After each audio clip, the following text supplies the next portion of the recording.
It is the best day of the week. It is March 3rd, 2022. We have the third quarter death penalty debate about to take place. You're looking live at room 84. Welcome to the classroom courtroom. On this day, March 3rd, 2022, we will be discussing the topic of capital punishment.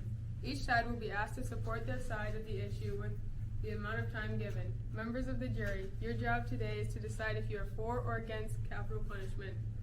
I ask that everyone present in the room stay quiet for the debate.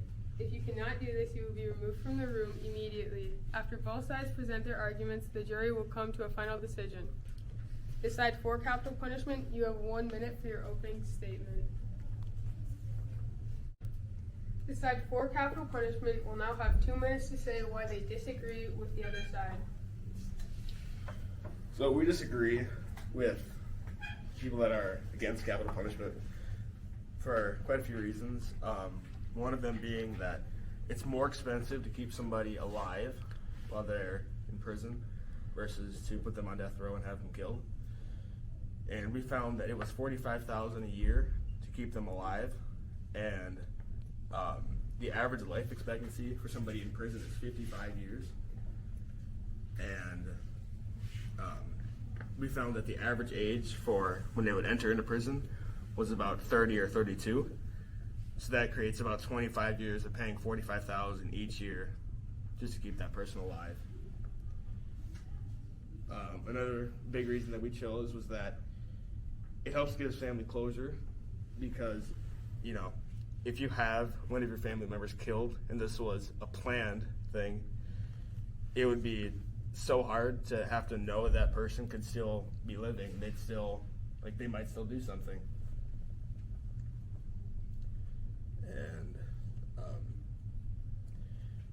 occasionally they've had it where people can go on to commit more crimes even after they've, like, stayed in jail.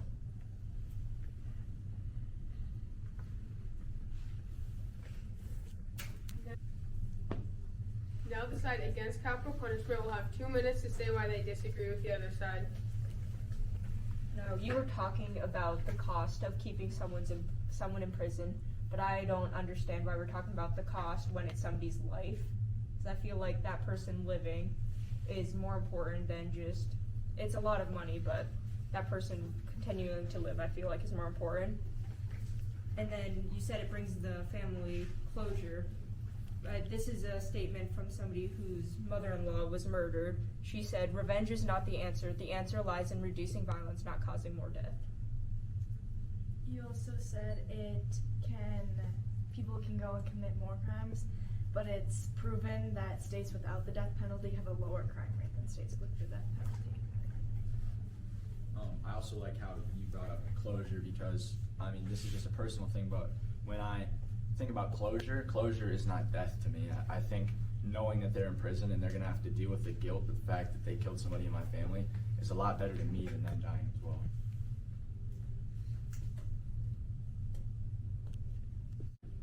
Now both sides will be able to debate freely for 8 minutes, but if it gets too loud, I may have to step in. So, my question is, hypothetically, if a guy was sent to prison for first-degree murder, and he goes to a prison where other people are in that prison, and he kills another person in that prison, what are you guys going to do to keep that person from killing another person if he continues doing it in prison? I think that's a good question. I think, see, death row, the death row confinement to me is not the issue. If they're isolated from other people because of what they're doing, that's completely fine with me. I don't care if they're away from other people. What bothers me is that they're dying. So the end goal is wrong to me. I don't care if they have a death row type of system where you are isolated from the rest of the prisoners, or, you know, more max security confinement or whatever, but I'm just saying I don't want them to die in the end. That's it. Exactly. Like, solitary confinement is shown to actually help prisoners, or it stops them from being more violent. If they're shown to be a violent prisoner, putting them in solitary confinement for a period of time actually shows to stop their more violent ways. And what are you guys going to do when it happens that the jury proves or thinks that they're guilty and then they go on death row and are executed, but what happens when they're proven innocent years later? What happens? What are you guys going to do then? May I speak up, please? That doesn't happen as often as it did years ago because of DNA testing. We are able to more accurately prove if somebody is guilty or not. More accurately, but it's not for sure. 150 people, 150 innocent people have been executed. 1 in 25 people are innocent that get sentenced to death. Okay, but like at the time of the sentencing, usually death row, it takes 22 years for a person on death row to get executed. So they have 22 years of like testing and all that stuff to see if that person is guilty, and if that person is innocent when he gets executed, and that's just poor police work. That brings up an excellent question, but you see, when you were talking about the cost, seeing how you have to keep the person alive for about 20 years, that also adds on to the cost of keeping them alive, and the death penalty actual trial costs a lot more because you need more experts, more lawyers, and all of that, and plus killing the person also costs a lot more money than keeping them alive. And I looked up too, in 1979, this guy was executed and he was proven innocent, but they did use DNA forensics and whatnot in the case beforehand, and he was still proven innocent. But like in 1979, that was like 41, 42 years ago. That was a long time ago, and DNA testing has improved much more in the past 42 years than it was 42 years ago. Like you said just a minute ago with your last argument, you talked about how that's just poor police work. That may be true, but poor police work leading to death is still not good. It doesn't matter if what the cause is. The fact that it happened it shouldn't have happened. That's morally wrong. Troy Davis, that was this man's name, the man Callie was talking about. He had a family, he had a conscience. He knew that he was innocent, yet he was still put to death. He's a person. We can't turn a blind eye because it happened long ago. It still happened. And it also is happening in 19 states are allowing the death penalty for 15 and older. And a teenage mind is not developed until the age of 18 to 22. So what are we doing executing kids 16 and 17 years old when they're not even fully developed? It's also not just 41 years ago, because in 2014, a 16-year-old male was actually executed, and 3 years later actually found to be innocent for the crimes that he supposedly committed. Like, what about the people who are actually guilty, though? Like, you got, I would say, I wouldn't want, this is going to the extreme, a pedophile. I would want that man dead. If he did, a crime to, let's say, if I had, a daughter, and I know he did it and he was going to die, I'd rather have him die than live. No, because when you harm a child, it's going to stay there for the rest of their lives. And that one action that man did changes the whole entire course of history with that one person. I agree, but if we're talking about rehabilitation, if you want that person to live with that and want that person to see what they did is truly wrong, because it's a terrible thing, and if you keep them, if you give them a life sentence and a max security prison so they can't escape, they can't cause any more harm, they have to deal with that with their lives instead of killing them and just have that easy escape almost for them. And like you talked about earlier, closure. People do deal with whatever PTSD, whatever you want to call it, when they're molested or raped when they're younger. But I don't know what closure that's going to bring to you knowing that person's dead, because it still happened. I mean, the fact, like she just said, the fact that he's in prison or she is in prison, I think, is a lot better because you know that they have to deal with the fact that they did it, and they have to deal with it just like you have to deal with it. But if that person who committed that crime does not think that he or she did it wrong, and they think that they did it for they think that they did it for good, and that they didn't care at all, then if you keep that person in life prison and he's not going to get better, then what's the point of keeping him alive? There's people who believe that what they do is righteous, and there's people who believe that they do is not righteous, but either way, they will still do what they are doing no matter what. You say, what's the point of keeping them alive? But that person might be evil, and they might be a terrible person, but that person might still have family and friends that are good. And you shouldn't have to put that family and friends through terrible things because of this one action. And it's terrible that they caused family that they either murdered or anything else that caused their family immense pain.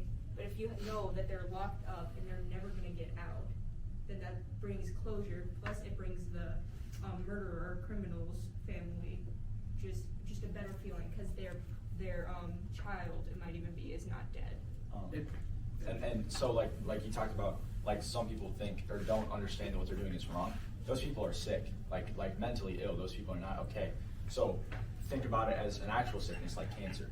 When somebody has cancer and you know it's not going to get better, you don't just kill them. What you do is you get them better care, you put them in a better situation, and so that's why we have places where they can go, where they can get better, and I think we need to do that a lot more. And you do everything you can to keep them alive. It's just you can't say that because this person has cancer and because it costs so much to keep them alive, you can't say, oh, just kill them. That doesn't make sense. Cancer is much different than killing somebody. But if they have a mental disease, A mental disease is not. It doesn't. Yes, an I actual didn't get to talk disease about cancer is when we're very, talking about very death different. row. I don't understand. How did we get to But cancer? like an actual sickness and a mental illness, you can't just get rid of them. It's called an illness for a reason. They're both the same thing. I know, but like, if that person's gonna keep committing that crime over and over and over again, and in the solitary confinement, it's not gonna help, and it just makes them even more crazy. What are you guys gonna do? Solitary They have confinement to has live with been it. That shown is not their to way. work. That's their punishment instead of dying. And this thing about closure, it's not just about closures, it's about retribution and upholding the law. If a person does do that heinous crime and they're not punished for it, All right, now members of the jury, you have all heard the arguments concerning this issue, and it is now now up to you to determine which side you agree with most. Is it fun for dinner? Yeah.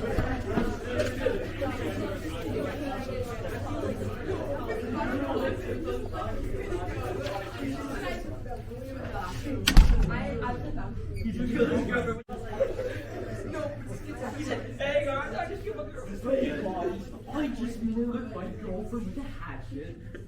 Mr. Canside. I kind of expected we'd have more time because every time I just let them talk.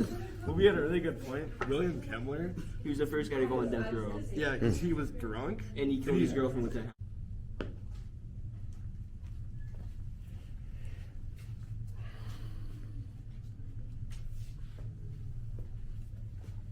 The jury has decided that the side that is against capital punishment has won the debate.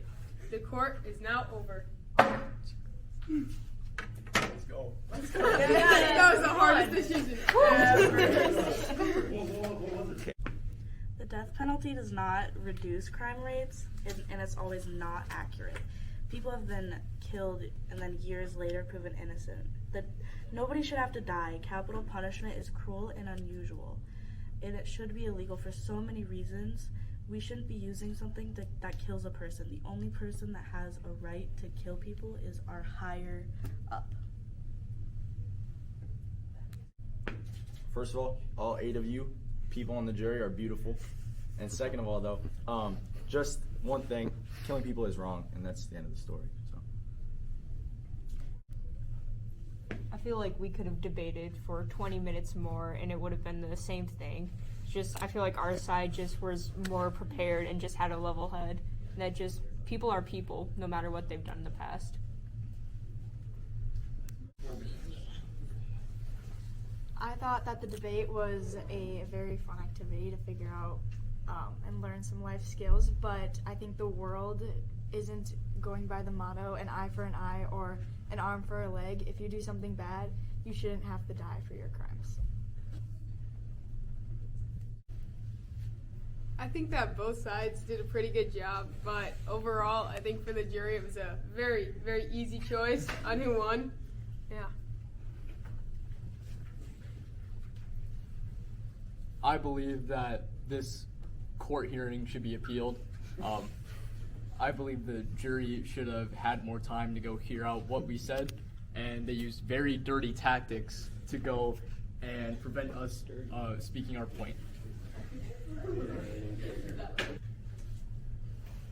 There's clearly evidence of racketeering and paying off the jury, and they should all be put to death. Everybody here. That's all I gotta say. So, like 2 days ago, I would say I changed my mind. I wasn't even on this side. I wanted to be on their side 2 days ago. But personally, I believe if somebody kills somebody more than one time, I think that person should be at least put on death row. But if they're found innocent of more than one kill, then that person just be put on life sentence. I'm gonna be honest. I knew as soon as we made our opening marks, and then for theirs, they literally just proved everything that we said. I knew we weren't gonna win it, and really, I don't know if I really want to be on this side anyways. Like, not just because of how this went, but just because of how, like, I don't know if I believe this. Okay. I really wish the debate back and forth could have gone on for much longer, because I probably would have. I hoped that I could have brought up a couple big subjects like repeat offenders and how most pedophiles die in prison anyways. Oh, there. Remarking the comments that we were paid off, I just think that's funny because they're basically they did not have a very good argument against the against side, and they just looked like a bunch of clowns. So there you have it. In the year of our Lord 2022, on this third day of March, we have ended with a decision. The against side in this case was a little bit more convincing. If Mrs. Knoll and Mr. FG are coming in, then we know this case is closed.